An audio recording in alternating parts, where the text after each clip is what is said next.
All right. Hey, everybody. This is the Momentum System meeting for October 15th, 2024.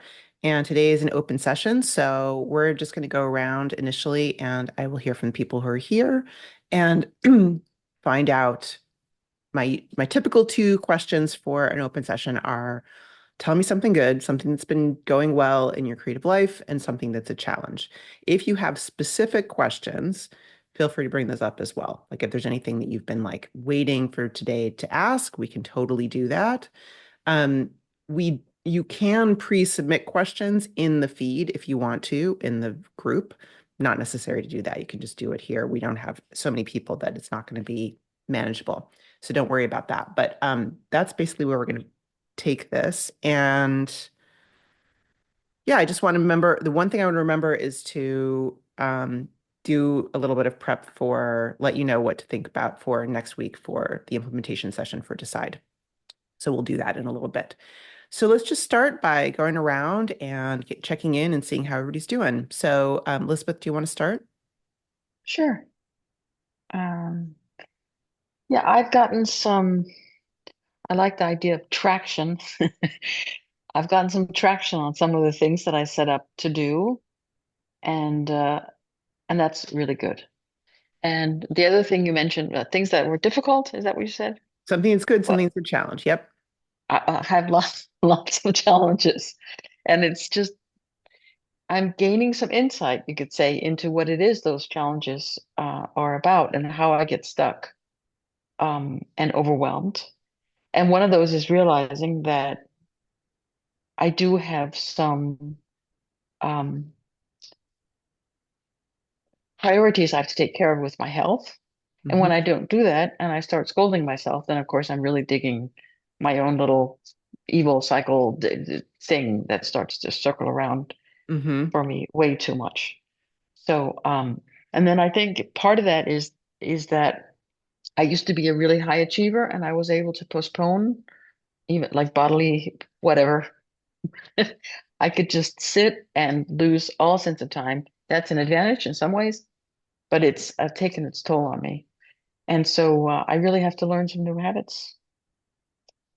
Yeah, So, I think that's really wise to see that. I think that that happens to everybody throughout our lives. And Garima mm, is an expert mm, in this, obviously. But yeah. And then when health things really make, and illness mhm. is also what I research, but it's something else when it happens to yourself. So, Right. Yeah. I mean, caring for other people who are ill is very challenging in so many different ways. But I think sometimes we forget that the same thing can happen to us, in that context. And it's a painful realization for sure, but very valuable. I think it's a very valuable thing about caring for other people is to understand how vulnerable we all are and all need care. yeah, all that Yeah. existential thing Yeah. that goes along with it. So the whole, it's really a blessing to look at this whole capacity thing and to look honestly at it. Yeah. Great. I'm very glad to hear that. Yeah, I would say in terms of the health issues and trying to make sure you're building these habits, we definitely can help you with that. That is the third module in the decide phase is about habit building. Mm, Certainly can bring it up before that. So if you want to, we'll go around and if you want to ask something specific about that, we can just jump right into it. But there is various specific tools for helping think about habits there. So that's something in the course. great. Good. Okay. Jess, do you want to go next? Sure, if I can find my mute button. There we go. Oops. There we go. I don't know what happened. That was weird. Can you hear me now? Can hear you. You're fine. Okay. Oh, like my computer has a mind of its own this morning. Something going well is the book writing. I'm able to sit down and work on this book consistently during the nights that we had planned during our road mapping, and it's feeling good. This book project has all of the elements that I feel like I need to stay like to sustain that interest in the book project. So That's feeling really good. And then the challenge is just figuring out the next steps with the coaching. Mhm. So the launch didn't really do anything. I didn't get any buyers, which I'm not entirely surprised by. And I'm not taking it personally either. This is just data. Mhm. I'm following a certain process with this thing, um, because supposedly it works so well. And I didn't want to I didn't want to poo-poo it and say, oh, this doesn't work for me without having tried it, because, you know, that's not helpful. Right. So I tried it, went just about like I thought it would, and now I have that data and I need to figure out my next steps forward, which I'm I'm getting there. I'm not totally lost. I have a good idea of where I need to take things. It's just a matter of um, making some decisions and then prioritizing.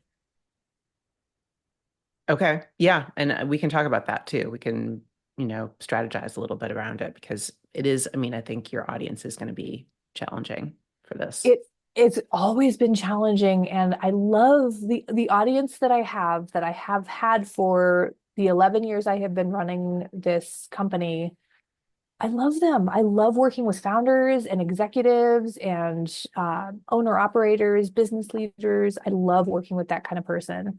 But they are notoriously hard to reach and hard to engage. So I knew what Yeah. I was getting into. Yeah. Yeah. Yeah. No, definitely people who are overextended and not paying a lot of attention to marketing emails. Oh yeah. Yeah. All right. Great. Okay. Ree, how about you? Um, let's see. So I am, Jessica, I signed up for a writing workshop and I thought I was going to drop it. And I didn't. And it's doing this amazing thing, which is jump starting me. I am thoroughly like, it's not my style, the whole thing. It's almost like it's based on social media addictive tactics, like play more, play harder, get more involved. But it's very social for a writing thing, and they provide editors. And I think in some ways that's all I needed. I needed someone to give me direct feedback, and whatever it is, there's this. It's engaging me, and then my other creative juices are like they're like, oh, we could do this. We could do this. Like, so there's this kind of waking up quality, which is coming in the last 2 days. So it's way too early to say it's happening. But the last 2 days, it came with a like an early morning practice and entry into creativity, which the earliest morning is my best times. And I've been either sleeping through it or on the phone or reading it's just like, it hasn't been available to me. So I mean, the other good news is my housemate is a coach. And so when we hang out in the kitchen and she hears me spitting out some dark belief that I have about myself that I'm unconscious about, she's like, she winces actually. She's like, oh God, do you have I'm like the pain. And I'm like, oh, it's that bad. So it's like I'm like just in, and there's something also about having signed up for this group. It's like there's guardrails in my life for the first time in quite a long time. And it feels really good. So I like, my challenges are I'm still not making any money. And I'm also like, I also feel a little bit like whatever, like it's coming. And I would rather just be in this incremental entry thing that I'm doing and get more information and have my other session with you, Jessica. Like it's okay. Like it's okay. Like for now, it's okay. So Yeah, it's hard to maintain that feeling of like, okay, I don't know, I don't know, I don't know, and live with that for a period of time. It's very difficult. So, well, I'm kind of I'm kind of used to it actually. What I like is for the I don't know to have the flavor of, and something is building and I will make right. a decision and commit to it. And Mhm. that's the part that's been missing. Um, like just too much space in a way, like floaty and in nowhere land. Mhm. So yeah. Yeah. So I mean, really the challenge for me is believing that I will commit to something and then go for it and bring in money. Like, yeah. Yes, always a challenge for sure. Well, Uh, for me, yeah. for Not for most people, everybody. you know, like Really? believe in yourself that you're going to be able to pull this thing off and that you will pull this off and you'll stick to it. Yeah, that's a Yeah. very difficult thing for people to maintain sometimes. So not alone in that. Cool. Yeah. Thanks. Karima. Hey, so I had a lot of, I guess, realizations going through exercises, and I went through what I wrote, and I realized a couple of things. Over the years, the way my lifestyle has been, being, the person who is the primary take care of, of home, kids and work. So I have always worked from home most of the time, other than, I mean, I've traveled for work, but so what my habits have become is that I work and then I go do some house chore. And I think it has just become a habit. And I realized that I don't get any other than the morning work, which is like 4 hours, I don't get any deep work done. Mhm. Because I'm always distracted then in my head. Like even though, so, but what I started realizing is that I can actually postpone those tasks. They're not really going anywhere. So I think this is what I'm trying to curtail and make more time during the day. Mhm. The other challenge that I found is that when I made that list of projects that I want to do, it became quite long between my blog and my health coaching, and it's just hard. I heard you saying about the book Quit, and I think I probably should read that because I think some things when we have those neural pathways, if we keep thinking about things, they become so strong. And if you start laying down sort of new neural pathways, it just takes time. So I'm just trying to figure out how to build those new neural pathways in my head. And it's only by action, basically. The more action I'll take, the more ingrained it will become. So I'm thinking more about, and I'm trying to, take action toward my new role as a coach, primarily, and then a blogger. So that's where I am. That sounds great. I mean, I realize, I recognize that it's really difficult to put something down that's been part of your identity for a period of time, you know. Um, it's it is about taking action and consistency in that sense, but it's also, I think, this decision-making process and saying like this legitimately is not leading where I want it to go is a way to reinforce yourself when you feel yourself pulled back into it. You know, where you say, I know the reasons, like I have done the work to know that this is the case. I think Right. that's super important and can Right. be really helpful in this at this juncture. Right. As you're saying it, I realize I wrote the blog really well for 1 year, but I had no clue what I was doing that time. And I think if I need to take that action, I would need to take then rather than, dragging it for 7 years. And Mhm. then, so yeah. Right. Well, we can also, and I've definitely experienced this when I was reading the book Quit and other times too, feel regret for not quitting earlier. Like, why did I throw so much more bad time after good in this thing? But again, there's no like time only runs in one direction. Right. That's So, true. you just Yeah. have to live with that, live with the fact. And the time that you have ahead of you is amazing and precious, and you can use it. And now you're seeing how flexible it is actually, which I think is really great too. Yeah. Sorry, taking a note here.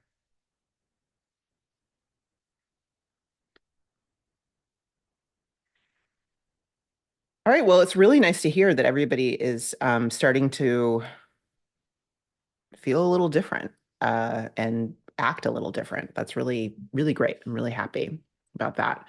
Um, who would like to jump in and dig into the challenges a little bit more fully? I mean, Jessica, I know you have something very specific, but for the rest of you, just think, do we want to work on this some more? Like Lisbeth, do we want to talk about habits, that kind of thing? So Jess, why don't you go first? Okay. Yeah, so I think the challenge is just taking that next step in the coaching thing. As I mentioned in my reflection from the end of last week, I feel like the audience that I tested this with are people that came out of my consulting world. And I got a lot of encouragement from that audience, but Like in this period during the launch or earlier? during the launch, yeah. Good. I Okay. mean, yeah. Yep. So I was sending out emails, and I was also posting the same kind of content, like the emails, but rewritten for LinkedIn. So I put it out on LinkedIn too, because that's where this audience tends to hang out. Mm-hmm. And again, I was getting a lot of encouragement, a lot of people saying, "Oh, this is amazing. I can't wait to see how it works for you." And I only got one inquiry from a person that I don't know. And there was some good insight in the inquiry, but it was kind of odd in that she sent me an email on the last day of the launch period, of the open cart period. And she said that, like, I have the notes up here if you want me to actually read the insights, really good. But she didn't really have a question for me. She just said, I just wanted to see if this is a good fit. And I'm like, okay, well, I'm really glad you're interested. Are there any specific questions I can answer for you? And then she never responded. So I don't know how serious she was. Not a big deal. Like I said, it's actually really good data for me. The insight that she gave me in her message was really good data for me. And what did she say that was useful? She said she's been stuck with her writing, Mm-hmm. and that because she has a chronic illness, it has forced her to change her process.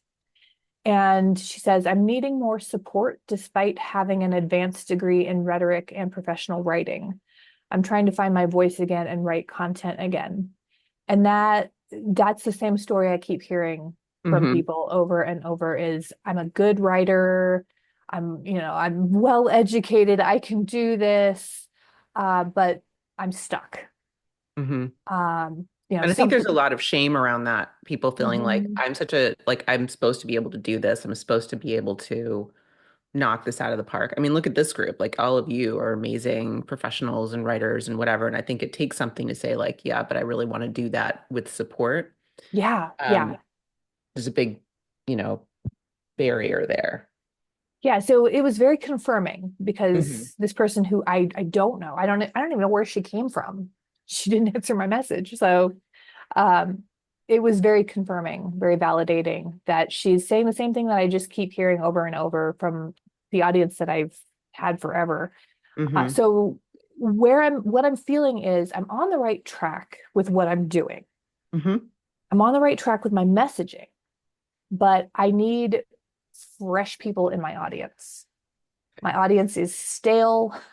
They are, they know me, they love me, they read all my stuff, but they're not engaged in the way of they don't respond. Yeah, I would also say, while you have had a few conversations around this with people over the years, um, I expect you have not been like you just offered this thing, like you Yeah, just, I haven't been list building any of that. right? And Yeah. so the people who are on your list who might be interested, I mean, they may not be ready or thinking about it Yep. now, but you may be priming them for something in the future. I don't necessarily Exactly. think that your audience is off the table. I mean, they Yeah. certainly have expressed interest in the past. So, um, you may need more people in your audience, but I think the thing I would be most interested in is finding ways to have these one-on-one conversations with people instead of using email, using a launch method. Um, Mhm. I just think a launch style isn't going to work for this now. Like there may be a time in the future Mhm. where there's enough sort of like momentum and you have a large enough audience and there's whatever, there may be like, yeah, we're going to launch, we're going to have a cohort, blah, blah, blah. Like that might be something you can build in the future. It might not. It might not be something you want to build, you know? But I feel like the relationship marketing model is going to be much more effective for you. And what I would say is I mean, I don't know what all your channels are and like what you're doing, but the main thing I would say is um this person found you via probably LinkedIn, because you're Mhm. posting and it's just getting into people's feeds. Yeah. How can you put yourself in a situation where you're sharing this challenge and saying, this is a thing I'm interested in helping with, and I have tools for this, um, to like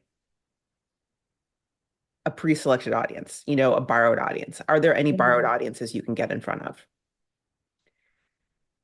Yeah. I mean, anybody who's got a community of, founders and entrepreneurs who are doing something, doesn't not writing, not about writing content, but they are, it's an accountability group or it's accountability groups would actually be great because a lot of times those are just like in general, it's like, let's show up and promise to do a thing and, do whatever. But there's many people go to those in order to write content, but they aren't getting tools to write content. Yeah. They're just getting like show up and be accountable. So going and Yeah. doing like a little workshop or a little talk about, one of your tools or methodologies, one of your ways of thinking through, defining, you'll have to come up with a talk, basically. Come up with like a little workshop, webinar, talk, whatever. Call to action would be have a call with me, not go to my sales page. It's like, Yeah. let's actually talk. And this person who contacted you, I would wait a week or something and go like, hey, this was like a launch style thing, but I'm offering this one-to-one. I would love to just have a chat with you and see whether it's a fit. I would love to be able to help you and reach out to her directly and see if she would get on a call with you. But I think sales calls are going to be the way to sell this. They don't have to be extensive, but like, you're going to be answering questions. There's going to be a lot of um, I follow Michelle Warner's systems for all Mhm. this stuff. And Mhm. she just did a podcast episode about the engagement phase of the marketing cycle. So she calls it awareness, engagement, sales. And so engagement is the center of the funnel. And the thing she was saying about engagement, which I thought was really, she said this to me before. I worked with her as a coach. She was my coach, on a project. So I'm familiar with this, but she was very clear about it in the podcast, which is that the engagement phase is for answering questions of, is this for me? So if you don't have anything in your funnel which allows people to ask that question, and get answers to it, then it's gonna be much harder to convert. And so it's not about giving more information. So like the information part, the awareness part is when you do this talk or whatever it is, and you visit an audience, lots of people who are in this business, reach out and say like, hey, can I do something in the next couple of weeks? I'll just come in and do a 20-minute talk about something and, you know, whatever, right? And then the engagement phase is a sales call. It's part of the sales call where it's like, is this for me? Um, you could develop other things like having a live meetup like Michelle does every month where, and I do this too, like answer whatever questions people bring and so on, right? You can do something like that, but that requires a certain number of people, asking for it. So you need to be thinking about other ways to answer those questions. But the fact that this woman wrote you and said, I need to know if this is a fit for me, I think is very telling, right? She Mhm. was asking for the engagement phase. And I think that in general, your audience is going to be one that is very special snowflake.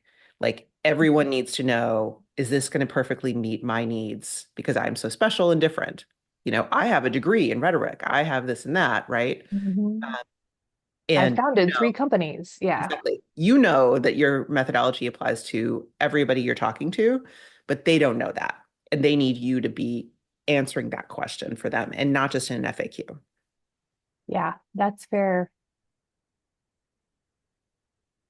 Yeah, and this process that I'm following, I've told you before, comes out from this guy, Zach Hansen, and his effortless scale program. And it's something I wanted to try because I like his thinking, and I think that he acknowledges a big change that's happened in the online space where the course model, the launch model does not work like it used to.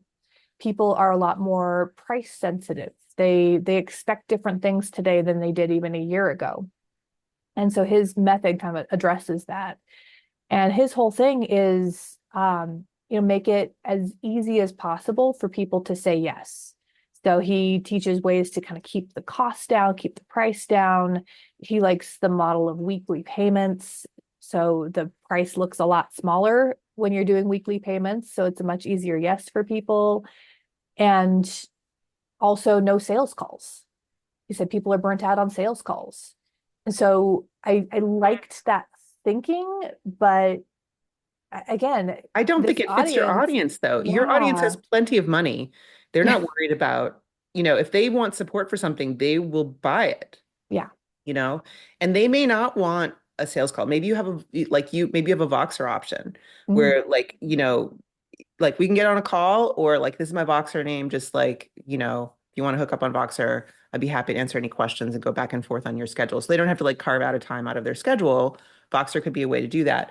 But I think my experience is that sales calls are essential in my work, that I need to have these conversations with people because they have a lot of questions about whether this is going to work for them. And I think that you will too. I don't think you can answer those things just in a sales page. I mean, you can, but people are like, yeah, but me. yeah. And so you have to have that conversation. And I mean, I thoroughly enjoy those conversations, actually. I really like having sales calls. I really like connecting with people that way. I feel like I know that I'm able to help people with what they're dealing with, even if they don't buy. Yeah. Um, and Such good insight too. And you get the language that then the you can use in language, your I mean, yeah, copy. Yeah. this is what I was saying too about, and I think I said this too with you earlier, although maybe I didn't say this, maybe it was a different context. Informational, like, research calls. Mm, If you have people who have said to you, this is such a good idea, you're like, listen, I'd love to talk to you. Do you have 20 minutes I just want to find out how this shows up in your life. If you think this is a great idea, I want to find out what's going on for you and how this shows up in your life. And then those can turn into sales calls easily. If mm, they're like, oh gosh, this would be really great, wouldn't it? But if they don't, you're still gathering really useful information, and you have an opportunity to ask for introductions to other yeah. people. Yeah. Which then I think I need to really solidify the curriculum more for these calls. Again, I'm following a process, I'm testing it, I'm getting the data out of it. Yeah. And this guy's idea is just do it and just get the feedback with the first few buyers. But if I'm going to be doing informational interviews, especially, or sales calls, I want to have a much more solid idea of specific phases. I've got the frameworks that I No, want to I disagree teach. with that. My Really? methodology with informational calls is to be very open about it. You go Okay. in only looking for basically problems and agitation. Okay. So, like, you ask people, like, hey, you expressed that you thought this was a great idea. What is it about your writing process that is feeling blocked? When you're trying to write something, what does that look like? What does your writing process look like? Just tell me about your writing process. Where does that break down? Are you able to, like, create content at the speed and level that you want to be doing it?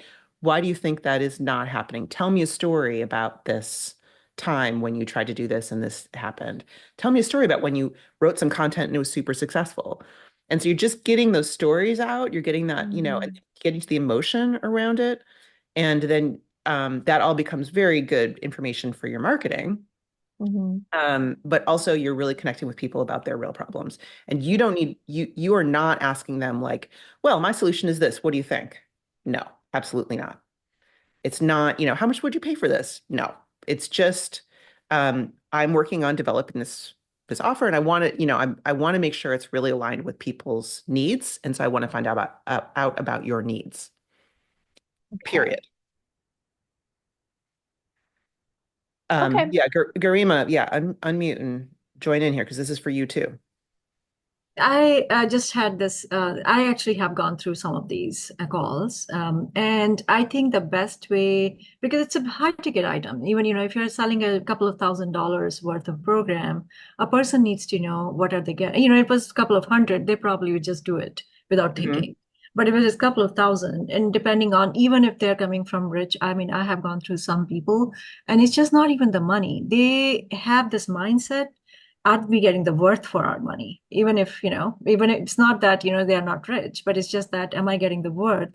And what am I getting actually? So I think the working around pain points, like Jessica said, like find out what their pain points are and use that language when you are talking with them, that this is what I solve on, this is what Yeah. I take care of. I think there are certain things that I do in my this thing, for some women, menopause is like a bleeding neck problem. Like, if you cut yourself up and you're that ready to get the solution. For some, it's not. It's still they're still on the brink, and they're thinking that, okay, maybe I can just ride it out. Like I have, done so many other things. It's not going to kill me, anyways. So I think when you are judging by talking to them, figure it out where are they? Is it like bleeding? Are they really bleeding somewhere and they need to plug that bleed? And they'll definitely buy it then. But you just need to present it in that way that, yes, it's going to stop the bleed. Or is it, there's some band-aid type people who just want a band-aid. And then they're not going to, they'll just say, what, I'll just go ahead and buy a band-aid instead of buying this expensive solution. So you just then your job is to just tell them that band-aid is just not buying them. That may just create the same problem later on. So. All right.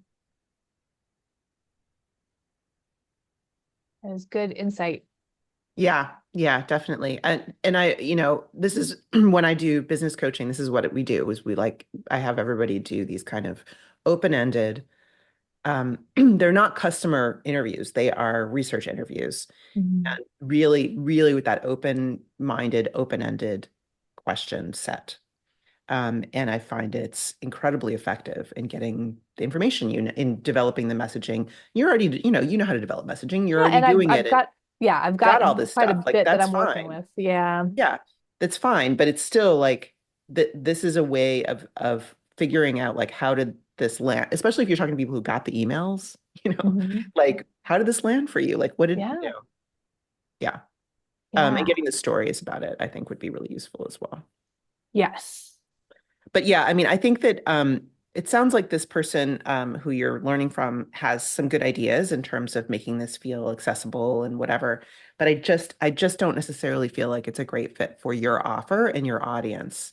Your offer is a very high touch offer. Your audience needs a high touch, treatment.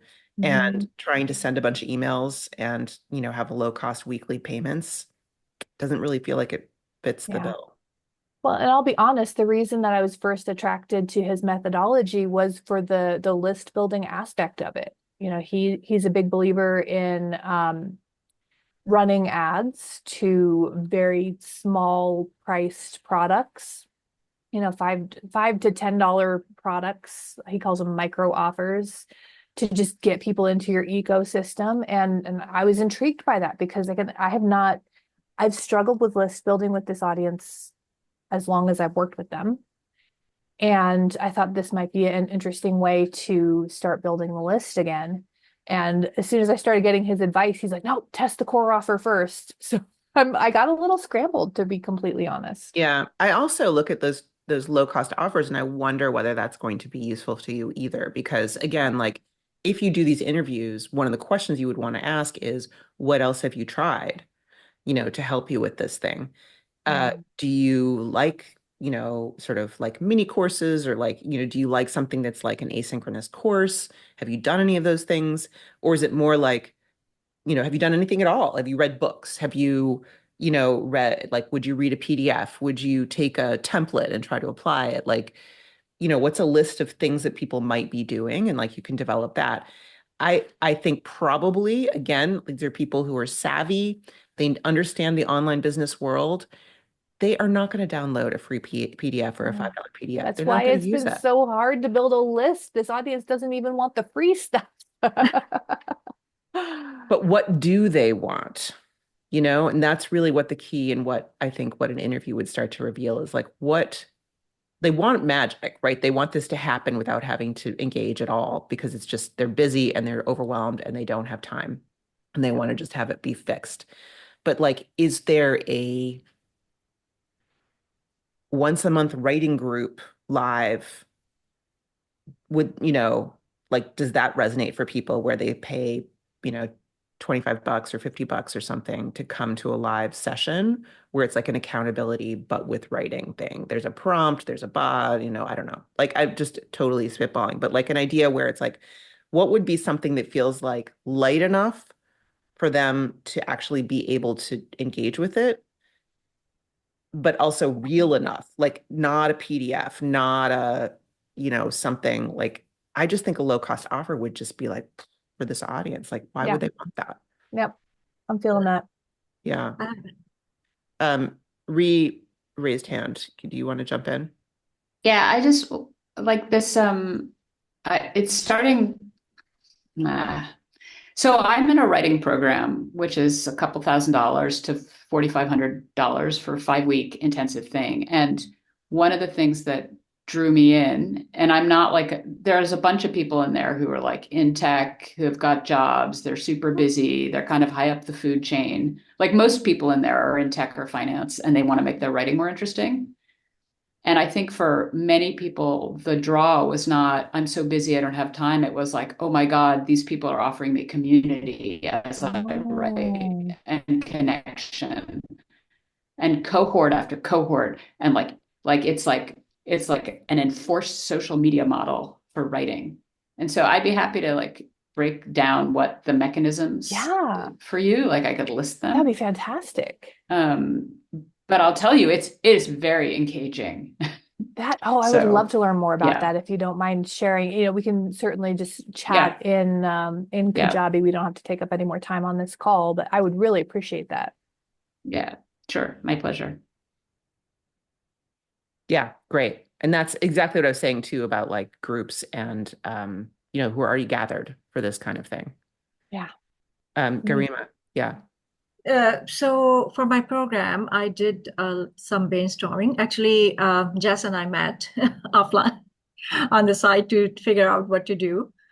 So one thing that I'm seeing a path is that with my current blog, I can just make a page there and ask my current subscriber, which I have a list of about 300 people who are subscribing to my blog, and just basically send it out if you would like to work with me. And For sure. Definitely. instead of creating a new website, that's what my the idea was. And I think it was just going to take so much more time to create a new website.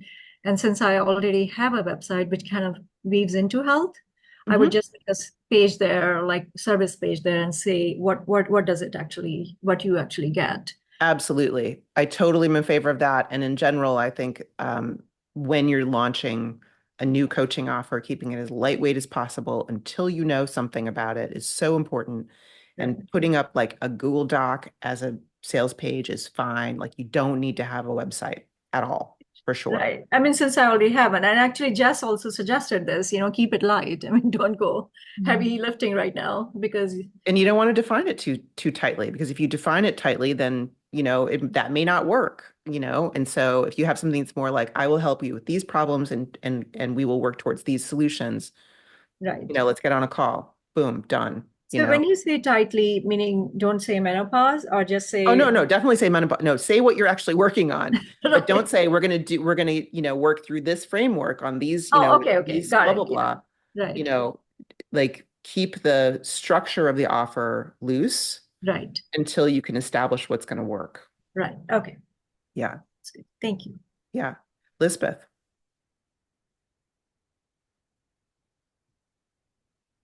Sorry.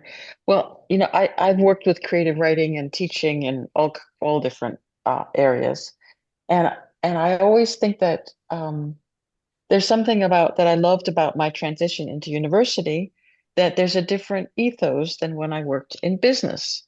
And I think the ethos and connecting with people so that they find you reliable, trustworthy, ethically sound, committed, and getting that kind of respectful, mutual relationship is really tricky in the business world and there's so much fakeness and so much hard sell.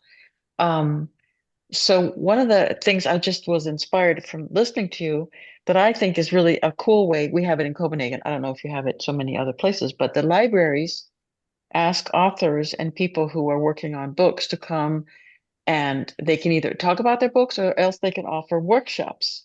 And I've been to some of them, and I realized that some of those authors are really kind of using it to get interest. They're free. You just sign up, a list, and then you come. And so it's a great way to get a hold of an audience that you actually might want to sort of sell other things. So some of them run writing groups, or they run one. She also reads the tarot cards, and I mean, they're actually pitching all kinds of other things. But it gives you a chance to look at look at the lion, we call it, to actually meet this person and get a sense of the match. So I think this Mhm. idea of matching with people physically is actually a great relief. So doing things that are lightweight in terms of don't require that much commitment, or you actually like go to someplace and talk about something or offer something, and then they would gain interest. I think there's something Mm. lost with all this social media stuff, which is our body and our sense of chemistry with other people. Yeah. Yeah. And then this informational interviewing, it's like, if you're going to do it, I would say, again, stick with the ethos of that's all you're doing. You're not mixing. I mean, these authors get away with mixing these other things because they kind of do it as a little extra thing where they say, by the way, here's my card, or I also do this or that. But they don't go into it. Mhm.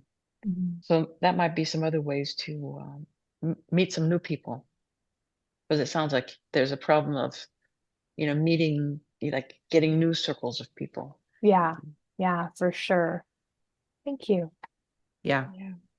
Yeah, definitely agreed. And this is the whole relationship marketing ethos, is like Right. figure out ways people can get a deep experience of you quickly, rather than a bunch of shallow experiences that they may or may not engage with or see enough of them or whatever. Like figure out where you can be. And so it could be in person live, or it can be live, as a guest in some community. It can be on a podcast, as a guest on a podcast. Different ways to have this kind of more engaged and deep piece of connecting.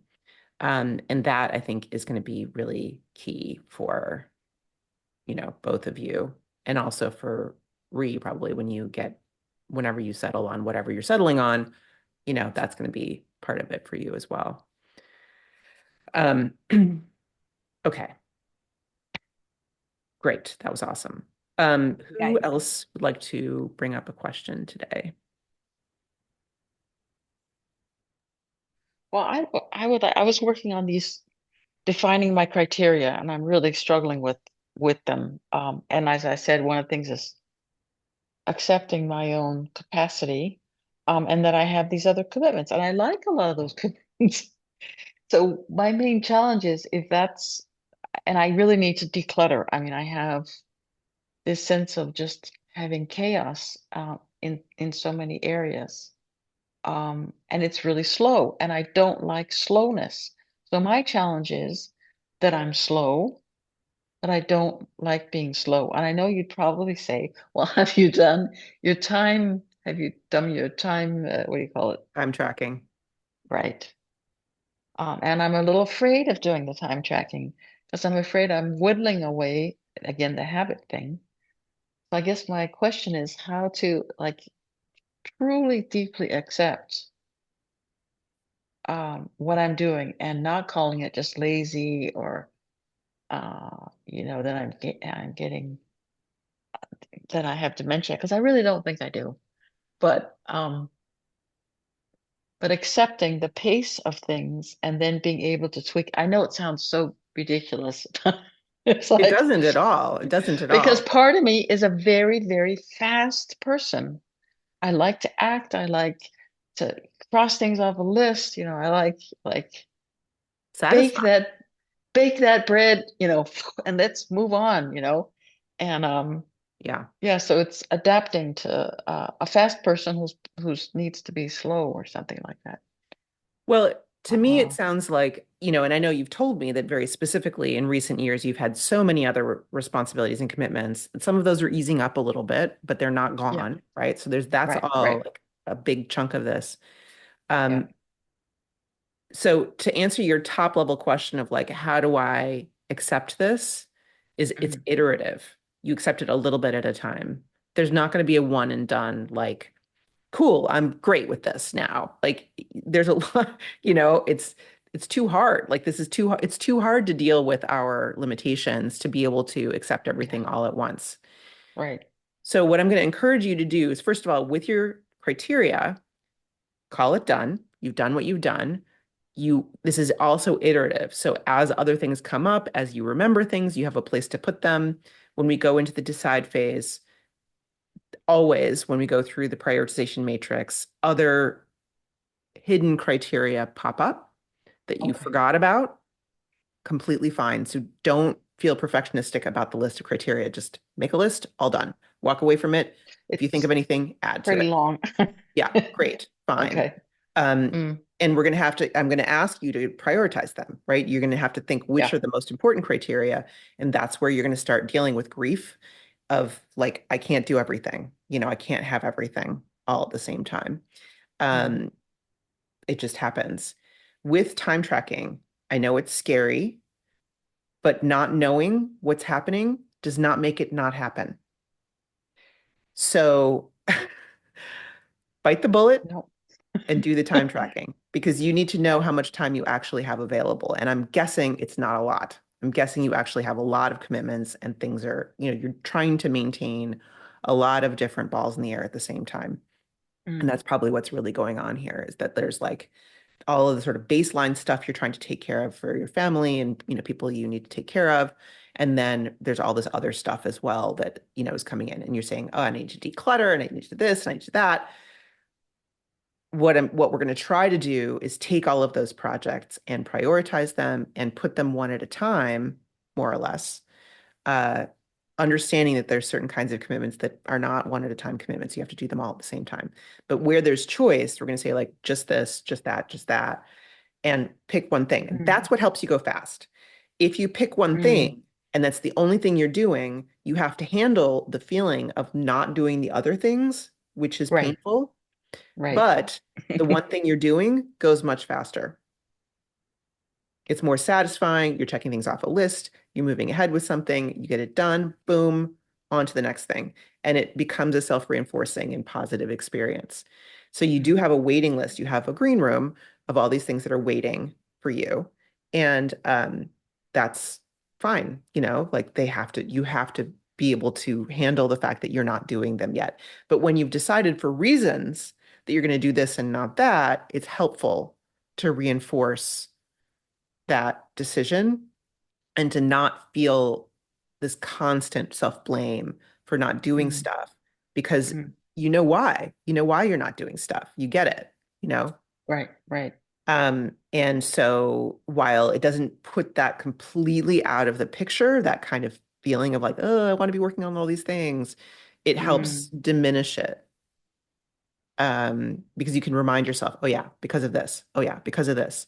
And you then can focus more. When you're focusing on one thing in the available time you have to focus on stuff, it really does improve your performance on that and makes you feel much more competent, oh, I agree. control, all that Yeah. stuff. So that's where we're going with this.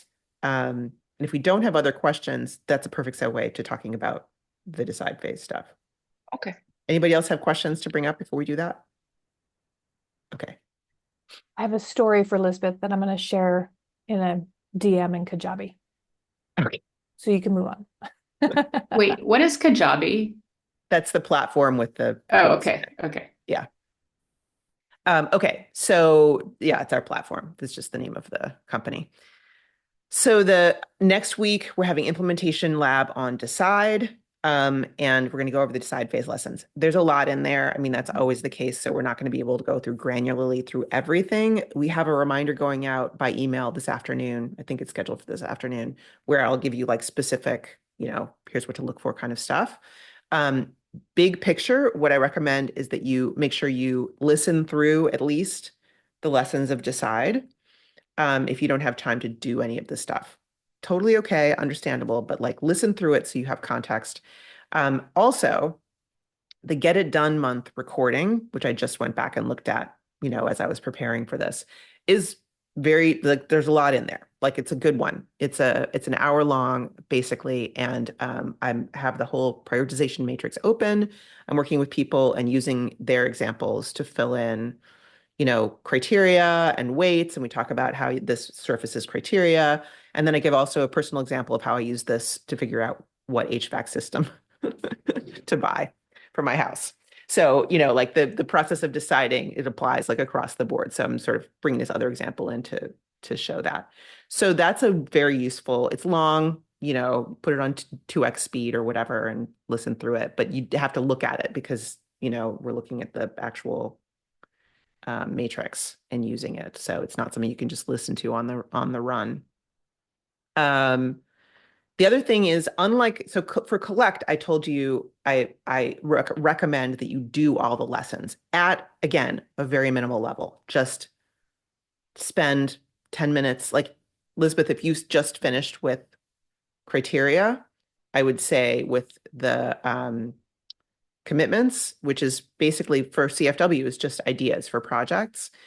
Pick an area, because I know you have creative projects, but you also have all this like home and health and whatever, like pick an area. So maybe it's like personal life is the domain you're going to cover instead of, the creative stuff, and list all your project ideas for that thing, for that area. And literally take no more than 10 minutes on this, but then kind of leave it open in a tab or like in a piece of paper or something like that, so that over the course of a week, as things occur to you, you just write them down, And I was saying today, as I went over in the lesson brief, I did commitments today, allowing yourself to be a little bored and to kind of think about it is a good way to do this. So instead of like, oh, do the homework, instead, it's like, let me just write a few things down, and then I'm going to not listen to podcasts, not scroll my phone when I'm in line somewhere, whatever, so that I'll kind of think about ideas I have in this area and see if I remember anything that I'd forgotten. That's how I'm approaching, like with the Collect phase. That's sort of where I want everybody to land, is in that sort of lightweight, touch everything. In the decide phase, we start into parts of the creative focus workshop where you don't really need everything. Like, you don't have to do everything. So with the prioritization matrix, I want everybody to understand how to use it. But if you don't have a huge decision to make, you don't need to use it right now. I want you to have it as a tool. So Ree and I are using it together, to work on a different, deciding what to do. Very appropriate right there. But, Jess, you've already decided what you're doing. You don't need to use this necessarily, although you could certainly use it for your book ideas, and figure out how to use it for that. So, judge it. Don't feel like you need to like do everything if it's not appropriate for you right now. So I think getting a sense of, what the deal is a good idea. But don't feel like you need to check every box in order to be done. I do, and I don't think anybody noticed this last time, I made a little form, which is like a little questionnaire, which helps you go like, it's like 3 questions or whatever to orient you towards topics and decide. And that's linked in the email. So if you'd like to use it, feel free. It's not required. And yeah, I think that's it. Any questions about that? Which email is that linked in? There's going to email going out today, this afternoon, Oh, okay. to remind for next week. And it's also in, yeah, it's mostly in the email. That's where it is. And I think maybe what we can do is add it to the description of the meetup, which we have not done, I don't think. Yeah, it's not important. It's just sort of like a way to orient you towards, what we're doing. All right. Yeah, Ree. Oh, I just want to comment that I've done like I did a pass of the decide work, and I realized like there was something like there was some pressure, irritation, and I realized in the last couple of days like there are criteria I have that I don't know I have or want to admit I have, Mm-hmm. and like the big one is like about my ego, like, and it was actually such a like it took me like 3 or 4 days to like have that arrive and then be present enough that I could actually work with it, like, so I just want to name that it was invisible to me when I actually did the initial download. Yes, thank you for mentioning that because that's exactly what I'm talking about. Like, as you're thinking about, because a lot of times what happens is you put in criteria that seem like the right criteria, you do the assessment, and you're like, the wrong thing is at the top. Why is the wrong thing at the top? This seems Yeah. stupid. I don't want to do that. And so, like, if that's the case, then you have to figure out why. Yeah. Yeah, for me, it's not necessarily the wrong thing. It's more like there's this part of me that I have to work with in order to do something that it doesn't approve of. And Mm, so that's a whole, it's like a relational engagement, like in parts hmm. language, I guess. Like my initial pass is like, oh, that's wrong and this is why. But then I'm like, actually, that's not true. So it's Right. fuzzier, Right. fuzzier. Yeah. Um, there's one thing that I have mentioned a bunch of times in the course, which is I'm trying to remember what the name of it is right now. It's off the, it's like I'm lost it. It's like commitment to change or something like that, which is Mm. a framework from Lisa Leahy that's like basically why we have a hard time changing, Mhm. actually implementing change. And I have the wrong name of it, but it's in the course and I'll find it later. But anyway, Okay. the idea is basically that we have hidden commitments. Those Hmm. hidden commitments are Yeah. preventing us from taking action that we know is the right action and that we want, but there's part of us Yeah. that's resisting it. And it's very related to what I say in the reflect phase with the should monster and like inner critic. Hmm. It's that same basic concept that there's like ways in which you part of you is trying to keep you safe from something Hmm. invisible. And Yeah. that is creating this resistance Yeah. to action that actually your mature brain knows is the right action, but it's not aligned with something. It feels scary for various Yeah. reasons. Yeah. Yeah, Yeah. yeah, exactly. So I'm glad you found that. That's great. Found one. There'll be more, but that's really Yes. good. Yeah. Elizabeth, this Yeah. relates to what you were saying, but like, why can't I just, snap into place? This is why. Like this is the, yeah, yeah, immunity to change. That's what it's called. The immunity to Oh, change nice. Nice framework. language. Yeah. And Lisa. there's a great Brene Brown podcast episode, actually two episodes, where she gets led through this framework by Lisa Who's Leahy. Lakey? Yeah, Lahey. And on a thing that she's trying to do and is not doing, and has this big revelation about why. And it's like, it's really good. All right, y'all. I will see you next week. Thanks for coming. Bye, everybody. Thank Thank you. you. Bye.